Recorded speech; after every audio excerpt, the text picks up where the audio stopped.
I'm Dan, and I've been designing kitchen gadgets for 40 years. I'm going to test some cake gadgets and see if I can find a way to make them better.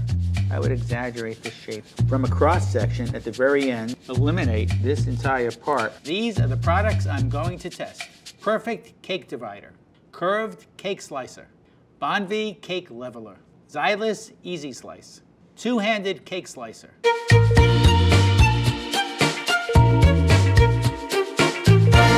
Perfect cake divider. Its purpose in life is to show you how to cut your cake into perfectly even slices.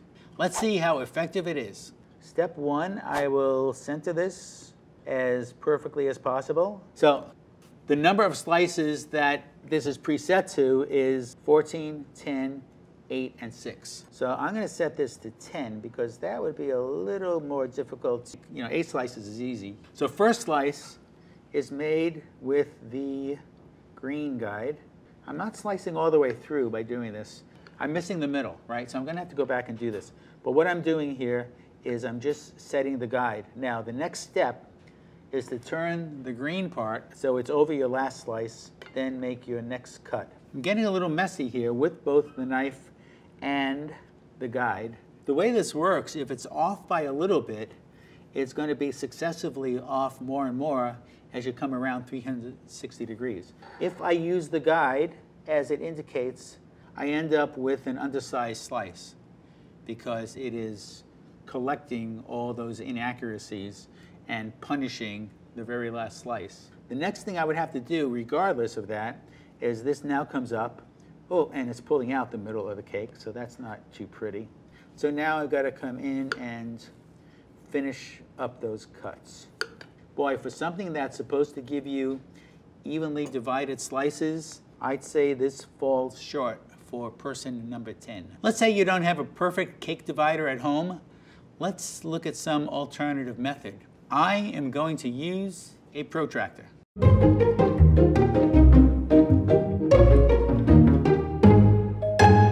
It's all about the math. In terms of effectiveness, I would give the perfect cake divider a 0. It's going to be successively inaccurate. Time for the left-handed oil test.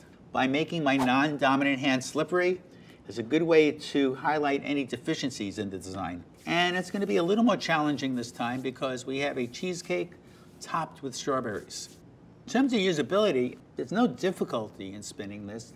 It's just totally inaccurate. There's just too much play in the mechanism. Added to the fact that if you have a topping on your cake, it's either going to destroy the topping or you're only going to be so effective at getting your slices done. There's no physical difficulty, but the fact that you have to try so hard to be accurate and the fact that they call it perfect, boy, it makes me want to give it a 1 out of 5. Let's see how I would redesign this. I'm just going to draw these little fins, which now look like this. I would make both of those a little more forgiving for a knife that's coming in. So I would flare those out a bit so that an incoming knife would guide itself more readily into those grooves. I would also rethink this part because this part is tiny as well. So this is what fits into the cake. It's not enough to keep it steady in the cake. As you're spinning this around, I can feel the play in this. And again, any sort of play is going to multiply itself. I would do whatever's possible to make these numbers more readable. So not only should the click itself be more definite, but the numbers should be more visible. In terms of a buy rating, I would give this a 0. It's a good idea, but boy, it does not live up at all to its perfect promise. You've got a ways to go. Curved cake slicer. Its purpose in life is to cut a curvy slice of cake. Let's see how effective it is. You center it. Give it a push. Wow, it's not that easy to cut through. Let me give it a jiggle. And we're almost through. It's a little painful because I'm pushing down on this blade. I don't think I'm all the way through. And lift. And we have a slice that has a curve. The slice looks fine. It may look a little bit better than a straight cut, but in either case, I'd be into eating this. Let's try the second slice. Here's where the mystery comes in. What do I do next? I've got a flat cut in the cake here, but I've got a curved blade. Boy, this is a little mysterious. Again, I'm in a bit of pain. Hopefully the cake is worth the pain. Here's slice number 2. I'm just going to put it on the same plate. The question really is, who gets this slice at the party? It's got to be someone you don't like or someone who doesn't like cake, or both. So, not sure what they could have been thinking here. The geometry just isn't working. Let's see how it compares to a plain old straight knife and server.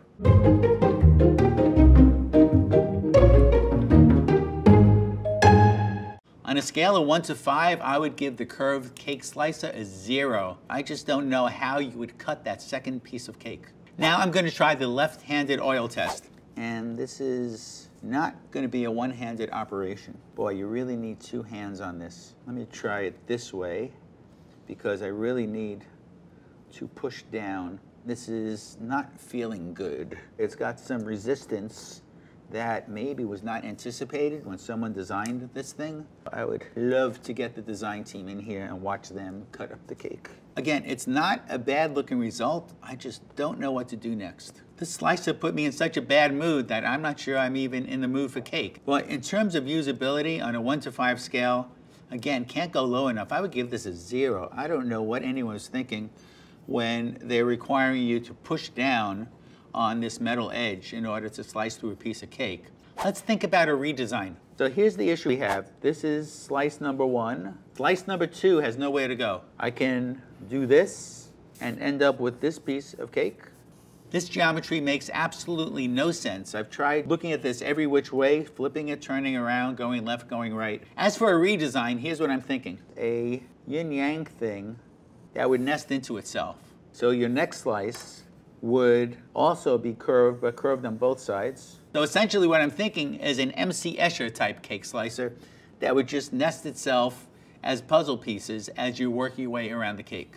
The other issue is the pressure on the hand. You're cutting 2 slices at once, which means twice as much pressure. With this design, you're expected to actually push into the edges of the steel. A suggestion would be, of course, to turn this into a handle. We want something here, some sort of platform for the hand. Really, the best place to apply pressure is going to be right over the part that you're slicing. My buy rating for the curved cake slicer is a 0. It just does not make sense. If there's anything I've learned as a designer, you have to respect geometry. Bone V, cake level. Its purpose in life is to cut evenly flat layers of cake. What I have here is an unfrosted cake that I'm ready to cut into layers. The first step is to adjust the heights of the blades. First thing to do is to loosen up the wing nuts. There's a spring on the other side, which will loosen up. Need to line the blade up so the blade itself is horizontal. Not really clear how tight to go here, and this isn't feeling good. Ready? On your mark, get set, stand back. Not that easy because I'm cutting 3 layers at a time, which would triple the amount of force that I need to exert. Also, there's no good way to push that way as I'm slicing. I've got this handle here, but what I find myself doing is try to twist the handle into the knife. I'm not even halfway through and I want to take a nap. This blade is starting to ride out of the top. So boy, it's not as level as I would have thought. Structural failure on the top of the cake. It's really nice and thick here, and boy, it's much, much, much thinner on this side. Oh wow, that even fooled me. I was looking for 4 layers, but man, the top layer just self-destructed. Boy, I'm not loving this at all. It's destroyed the cake. The curved cake slicer made me too angry to eat cake. Now I think I'm too tired to eat cake. Let's try it with just a serrated knife and a ruler.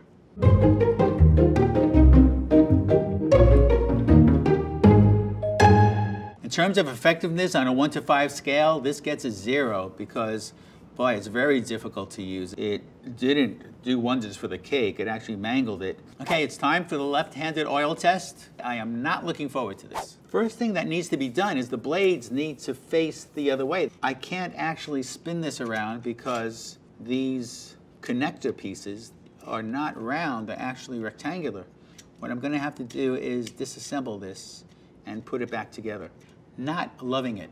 So let's try something else. I'm just going to keep it in its current configuration and try using it as it is with my left hand. This is set up to be a right-handed tool that's working against all left-handers right from the start.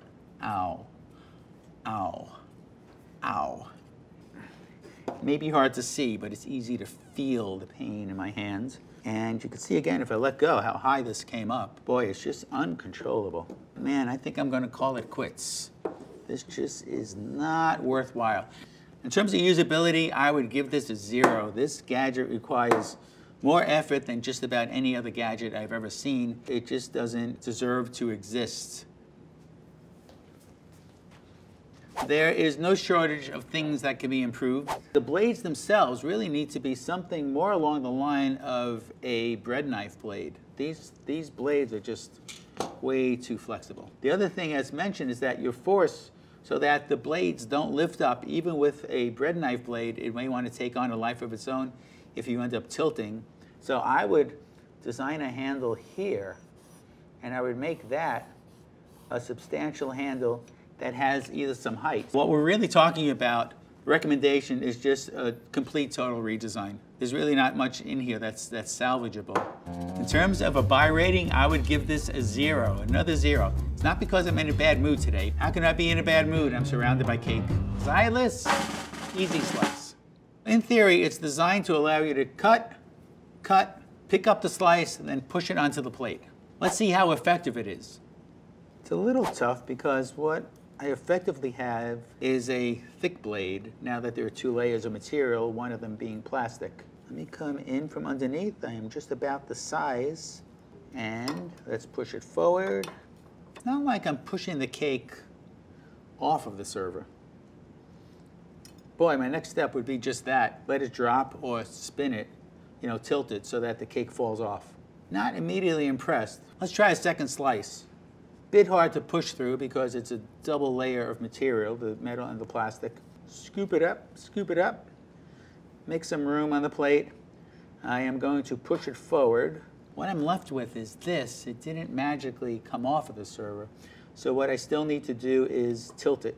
Let's see how it compares to a traditional knife and cake server.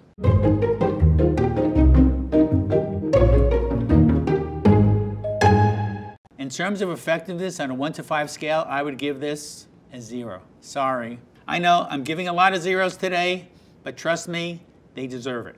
It's time for the left-handed oil test. I will slice down, and boy, this is taking a bit more pressure. Notice I'm going to choke up because that gives me better leverage. Boy, I can also feel some pressure points based on the shape. The edges I'm talking about are right here. They're just a little bit sharper than you would want. Lift it, bring it over to the plate, now push it forward. Now this isn't working well. I don't know if you could see this, but as I push forward, my middle finger and ring finger, they're actually pushing back because the shape is not conducive to resisting that force. Bye-bye, cake. Bye, see you. Cake is getting further away. This seems like it's gonna just wanna fall flat. Oh, we're getting a little caught up here too. I'm not sure if that's a function of the fact that I was sliding against the cake as I was pushing. In terms of usability, on a 1 to 5 scale, I would give this a 0.5, maybe a 0, because I don't see any advantage to this over a traditional slicer. Okay, let's think about a redesign. Because we're pushing forward, that means this part of the handle wants to push back. I would exaggerate this shape quite a bit. Not necessarily this exact shape, but you get the idea is that at least my index finger, or maybe all fingers, to contribute to the resisting force. I would try a couple of different shapes there if I was actually designing this. The other thing I would do, and this is a bit radical, is I don't see any reason for this part of the blade at all. All we want to do is push off the cake. So if we want to push off the cake, there's no sense sliding the cake forward. I think we just want to limit this to here. To be clear, what I would do is eliminate this entire part of this dark gray plastic piece. Sorry, I'm drawing right on the gadget itself as opposed to sketching, but boy, I don't see any reason to use this at any point in the future, so I think we're okay. In terms of a buy rating, sorry, another 0. I don't see any reason to own this because it just makes life a little more difficult, not easier, but boy, another 0. Two-handed cake slicer. Its purpose in life is to slice a piece of cake and pick it up in the same motion. Let's see how effective it is.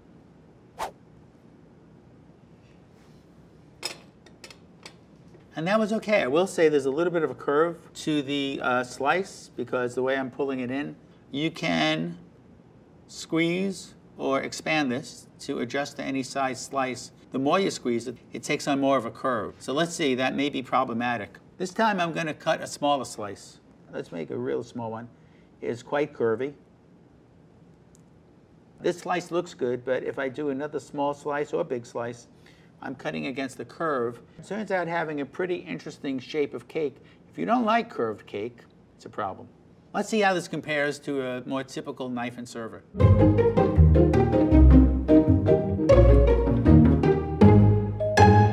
In terms of effectiveness, I would give this no more than a 3, and I think that's being generous. It's a little bit demanding to require 2 hands to slice a piece of cake. Okay, let's try this again using the left-handed oil test. Oil in both hands, make both hands slippery. 2 hands down, pressing quite a bit. I need to exert some thumb pressure. It's not feeling great on my thumbs. It doesn't really want to lift. It's a little bit out of control. With a slippery hand, it is a little bit wobbly.